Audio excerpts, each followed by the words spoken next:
Hello, wizards. I'm Oliver, and welcome to day 40 of the 50 Days Software Architecture class. Yesterday in day 39, we explored blue, green, and canary releases for zero downtime updates. Today, we focus on a topic that directly impacts every cloud budget: cost optimization in cloud architectures, including auto-scaling and reserved instances. Hi everyone, I'm Olga and I'll be co-hosting with Anastasia today. While Anastasia guides us through the concepts, I'll dive deeper into the numbers, calculations, and practical examples. Let's make your architecture not only scalable and reliable, but also financially efficient. Welcome to day 40. Cloud cost optimization has evolved from a simple operations task into a fundamental architectural concern that must be addressed from the very beginning of any design process.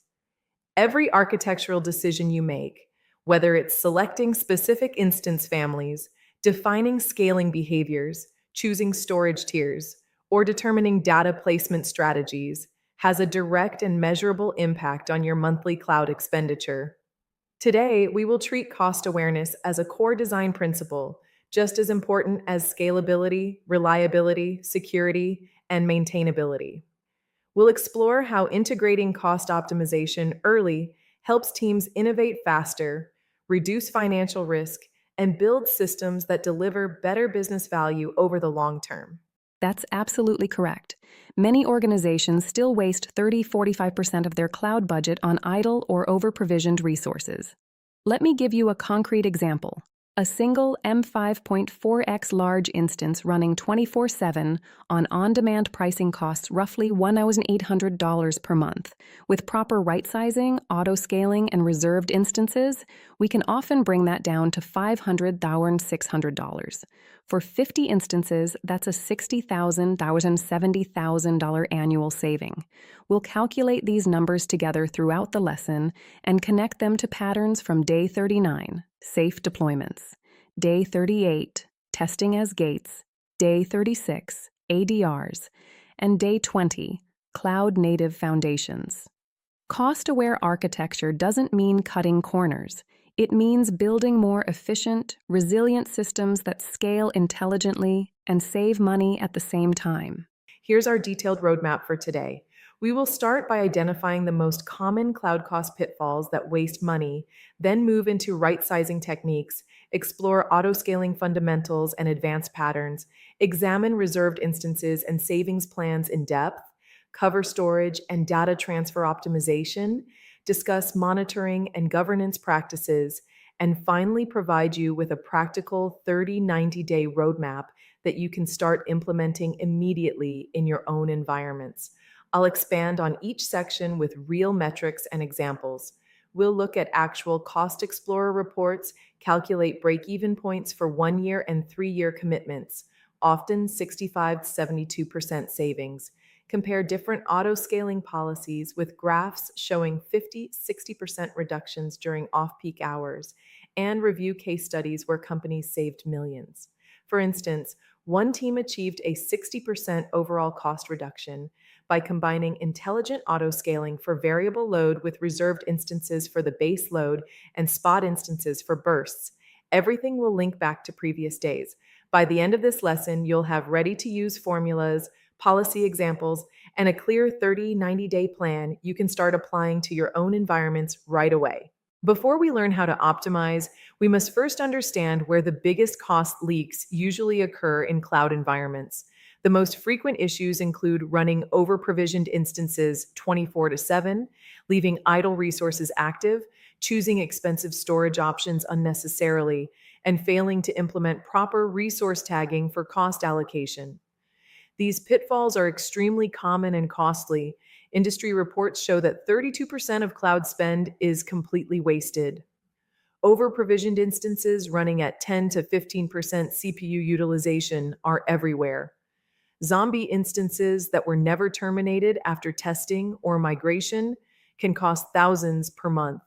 Data transfer fees and using the wrong storage tier, for example, keeping everything in standard S3 instead of intelligent tiering, silently inflate bills. Missing cost allocation tags make it impossible to assign responsibility to teams, leading to blame and inefficiency. I'll show you how to detect these using CloudWatch and Cost Explorer and calculate the potential monthly savings when you eliminate just a few of these classic pitfalls. Right sizing is often the quickest and safest way to start saving money in the cloud. It simply means analyzing actual resource usage and matching instance capacity more closely to real workload requirements instead of guessing high. Tools like AWS Compute Optimizer analyze CPU, memory, and network metrics over time and recommend optimal instance types. A typical case: a T3 jot medium running at only 12 to 15% average CPU can safely be downgraded to a T3 joint micro, saving about $45 per month per instance. For 200 instances, that's $9,000 monthly or over $108,000 yearly.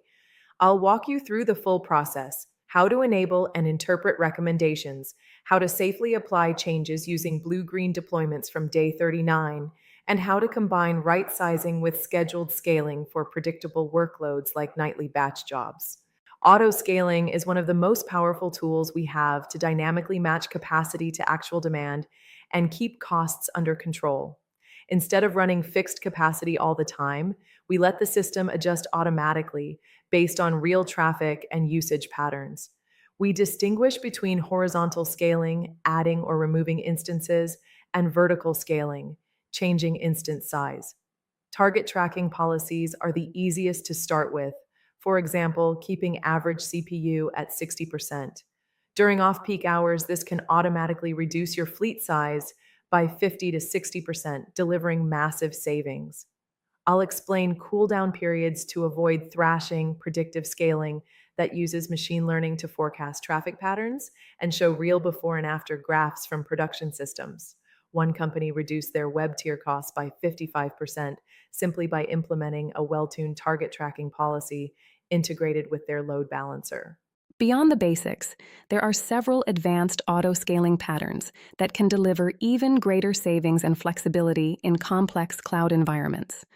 We'll cover multi-AZ and multi-region scaling strategies, custom metrics with tools like Kita in Kubernetes, combining spot instances with auto-scaling groups, and using warm pools to reduce cold start latency.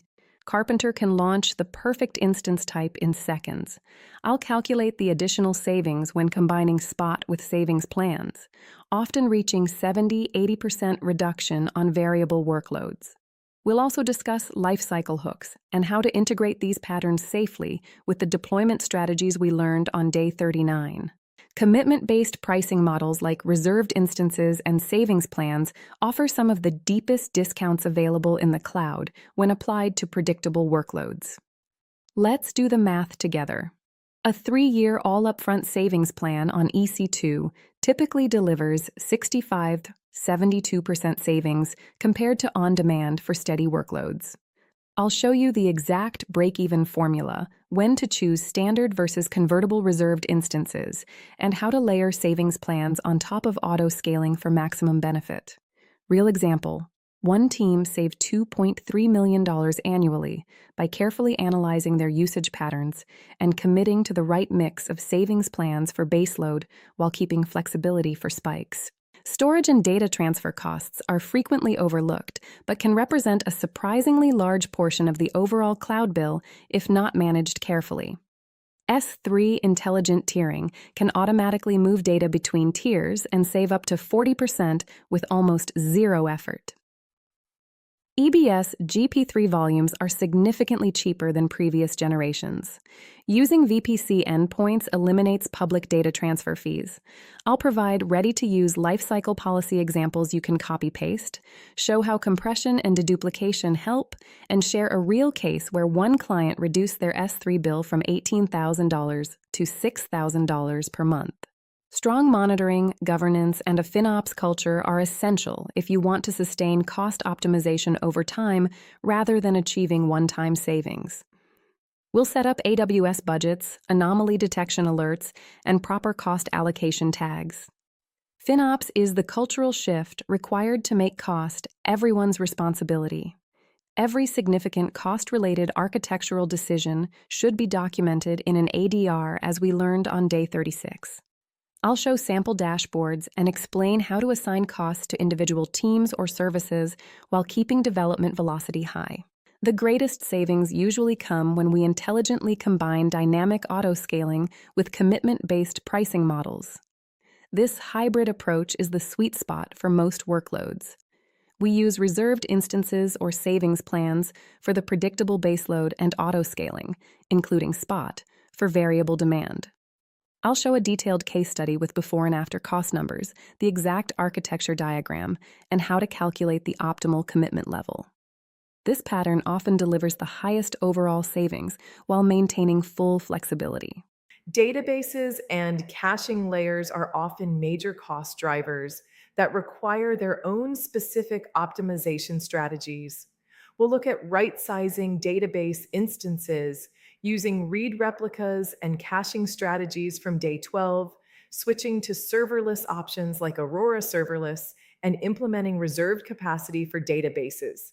I'll share specific examples of how proper indexing and query optimization reduced costs by 40% in one project. Serverless and containerized workloads bring their own unique cost optimization opportunities and challenges. For Lambda and Fargate, we focus on memory allocation, execution time, and provisioned concurrency. In Kubernetes with Karpenter or Cluster Autoscaler, we can achieve very high utilization. I'll show cost comparisons between traditional EC2, Fargate, and Lambda for different workload profiles. Networking and inter-region data transfer can quietly become very expensive if not carefully controlled in the architecture.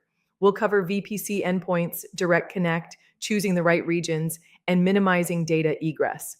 I'll provide practical rules of thumb and show how one team saved $12,000 per month simply by routing traffic through private endpoints instead of the public internet. Security and compliance requirements must be balanced carefully with cost optimization goals. We need to balance security controls with cost.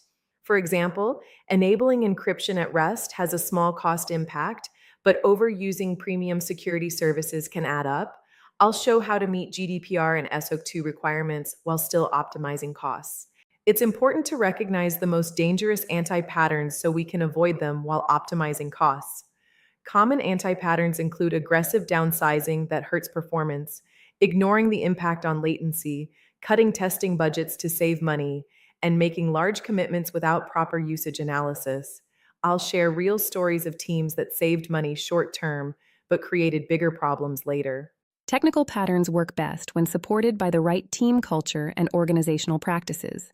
We need to move from cost is ops responsibility to cost is everyone's responsibility. I'll discuss engineering incentives, FinOps practices, regular cost reviews, and how to celebrate wins without slowing down delivery. Here is a practical, actionable roadmap you can start using immediately in your own projects. In the first 30 days, focus on visibility, tagging, and quick wins like right-sizing and simple auto-scaling policies. In 90 days, implement reserved instances, savings plans, and advanced patterns. I'll give you a checklist with priorities, success metrics, and how to communicate the savings to leadership. Many companies have achieved impressive results by applying these cost optimization techniques at scale. We'll look at how Netflix, Airbnb, and other large organizations optimized their cloud spend. One team reduced costs by 65% while improving reliability. I'll share the key lessons and how you can adapt their approaches to your own scale and constraints. Today, we covered why cost optimization must be part of architecture from the start, common pitfalls, right-sizing, auto-scaling in depth, reserved instances and savings plans, storage optimization, governance practices, and your personal 30-90-day roadmap. We saw how these techniques connect to everything we've learned in previous days. The single most important takeaway is that modern cloud architecture must be cost-aware by design. Combining auto-scaling with reserved instances, proper monitoring, and good governance can deliver 40-70% savings while keeping systems fast and reliable. You now have the knowledge and tools to start reducing your cloud costs this week. Document your decisions in ADRs and always test changes safely using strategies from day 39. In today's lesson, we dive deep into one of the most practical and impactful topics in modern cloud architecture, How to dramatically reduce your cloud bill without sacrificing performance or reliability. You'll learn why cost optimization is now a core architectural concern, not just an operations task. How to identify and eliminate common cloud cost pitfalls like zombie resources and unattached volumes that silently drain your budget. Right-sizing instances with real tools and calculations. Auto-scaling strategies including target tracking and predictive scaling. Leveraging spot instances, Karpenter, and warm pools for maximum efficiency. Reserved instances versus savings plans including break-even analysis. And strategic commitment models to lock in lower rates. Storage optimization and data transfer cost controls, along with industry FinOps best practices, a practical 30 and 90-day roadmap you can start implementing immediately. By the end of this video, you'll have the patterns to save 30 to 70% on your cloud costs. Homework. Pick one of your production workloads, run a cost analysis, and identify at least 3 optimization opportunities. Focus on auto-scaling, reserved instances, or storage changes. See you in the next lesson. On day 41, we will discuss compliance and governance, covering important standards like GDPR and SOC2 and how they influence architectural decisions. We'll explore how to meet compliance requirements without inflating costs unnecessarily. Your homework. Choose one production workload, run a cost analysis using your cloud provider's tools, and identify at least 3 concrete optimization opportunities. For example, tune an auto-scaling policy, review reserved instance recommendations, or move data to a cheaper storage tier. Questions? Please leave them in the comments below. We read and answer every single one. Thank you so much for watching Day 40. That's day 40 on cost optimization in cloud architectures. Anastasia and Olga gave us excellent depth today on how to use auto-scaling and reserved instances to dramatically reduce cloud costs. If you're enjoying the 50 Days Software Architecture class, please subscribe for daily lessons and support us on Buy Me a Coffee. Every contribution helps keep this high-quality content free for everyone. Thank you for watching, and we'll see you tomorrow for Day 41.